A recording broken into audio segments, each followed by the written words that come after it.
Hello दोस्तों। Hello दोस्तों, मैं देवेंद्र गौतम आपको एमपी टेट के लिए साइको का पेपर एमपी वाला से सॉल्व करवा रहा हूँ। देखिए इसके क्वेश्चंस कैसे आए थे। ये 6 मार्च का पेपर है। सुकराती विधि को निम्न में से किस तौर पर जाना जाता है? इसका उत्तर है दोस्तों प्रश्नोत्तर विधि। अगला प्रश्न आया था, अभ्यास का नियम अधिगम के महत्व पर बल देता है। अभ्यास पर। अगला था, कैरोल ड्वेक के मानसिकता सिद्धांत के अनुसार समता के बृहद दृश्य का मतलब है। इसका उत्तर है दोस्तों कौशल और ज्ञान एक विस्तृत विस्तार है। अगला प्रश्न था प्याजे के ऊपर। प्याजे के अनुसार बच्चे ध्वनियों के साथ प्रयोग करते हैं संवेदी प्रेरक अवस्था में। सक्रिय अधिगम के लिए अधिगम का परिवेश क्यों महत्वपूर्ण है? सहयोग के माध्यम से ज्ञान विकसित करने के लिए। अगला प्रश्न आया था, एरिक्सन की मनोसामाजिक विकास की कौन सी अवस्था विशिष्ट रूप से किशोरावस्था में होती है? इसका उत्तर है दोस्तों पहचान बनाम भ्रांति। अगला प्रश्न था, किशोरावस्था में निम्न में से अवसाद का संकेत की संभावना। मित्र समूह को बदलना। थॉर्नडाइक के अनुसार कौन सा तत्परता का नियम का वर्णन है? इसमें है दोस्तों विषय की तैयारी और स्वभाव अधिगम में योगदान। अगला प्रश्न आया था, तर्कसंगत रूप से सोचने और उद्देश्यपूर्ण तरीके से कार्य करने की क्षमता है। इसको बोलते हैं दोस्तों बुद्धि। अगला प्रश्न था, बांडुरा ने सीखने की समग्र सामाजिक प्रक्रिया को समझाने के लिए किस पद का प्रयोग किया? ये था मॉडलिंग। अगला था, विद्यार्थियों को समावेशी कक्षा के सफल कार्यान्वयन के लिए महत्वपूर्ण कारक, वो है शिक्षक।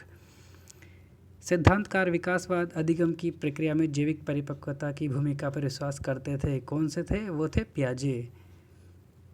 अगला प्रश्न है, तार्किकता का अध्ययन किसके अंतर्गत होता है? संज्ञानात्मक विकास के। अगला प्रश्न था, बाल विकास से तात्पर्य किससे संबंधित दोस्तों? जैविक, मनोवैज्ञानिक और भावनात्मक।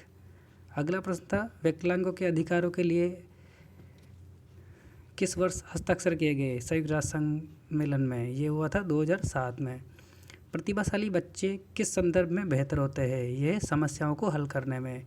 अगला प्रश्न था, अब्राहम मास्लो ने प्रेरणा के सिद्धांतों में कौन से सिद्धांत का प्रतिपादन किया? वो था मानववादी सिद्धांत।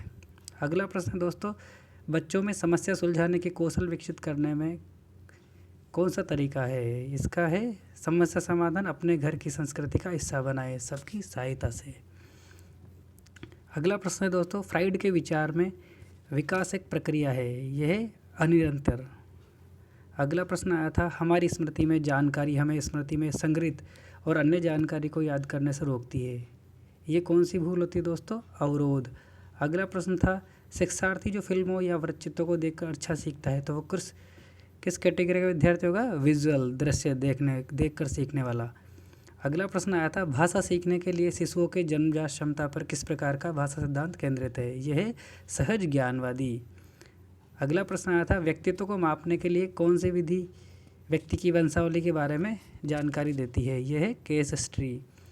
अगला प्रश्न था, निर्देशात्मक सामग्रियों को व्यवस्थित करने से पहले छात्र की शक्तियों और कमजोरी के बारे में जानना किस प्रकार का संचालन होगा? नैदानिक मूल्यांकन, डायग्नोस्टिक असेसमेंट। अगला प्रश्न था, कक्षा में क्या देखकर बच्चे रचनात्मक को उचित रूप से सामने लाया जाता है? यह है असाइनमेंट यानी समानुदेशन। अगला प्रश्न था, कौन सी समस्याएं मौखिक समस्याओं की तुलना में अधिक आराम से संज्ञानात्मक विकास के चरण के दौरान हल हो सकती है? ये दोस्तों कॉन्क्रीट ऑपरेशनल, मूर्त संक्रियात्मक। अगला प्रश्न आया था, कोहलबर्ग ने नैतिक विकास के अध्ययन में बच्चों की कौन सी दुविधा मॉरल डेवलपमेंट के लिए बताई थी? ये था दोस्तों हेंज की दुविधा। अगला प्रश्न था, क्या ध्यान में शैक्षिक निहितार्थ के निम्नतम प्रभावी है? यह है थ्योरी टॉक, सिद्धांत वार्ता। और शैक्षिक व्यावसायिक मार्गदर्शन सेवाएं प्रदान करने की अभिक्षमता परीक्षण में अनिवार्य क्या चीज़ है दोस्तों? सलाहकार। और अंतिम प्रश्न आया था दोस्तों, एक बहुत कड़क लेकिन प्रभावी शिक्षक वर्ग आकलन के परिणाम औसत कम है, इस कारण कक्षा में विद्यार्थियों को प्रभावित कर रहा है। इसका उत्तर है दोस्तों शिक्षक और शिक्षार्थियों के बीच में संबंध। तो दोस्तों ये हुआ एमपी टेट का पेपर आपके, ठीक है। यदि अच्छा लगा हो तो लाइक ज़रूर करें दोस्तों। Thank you so much.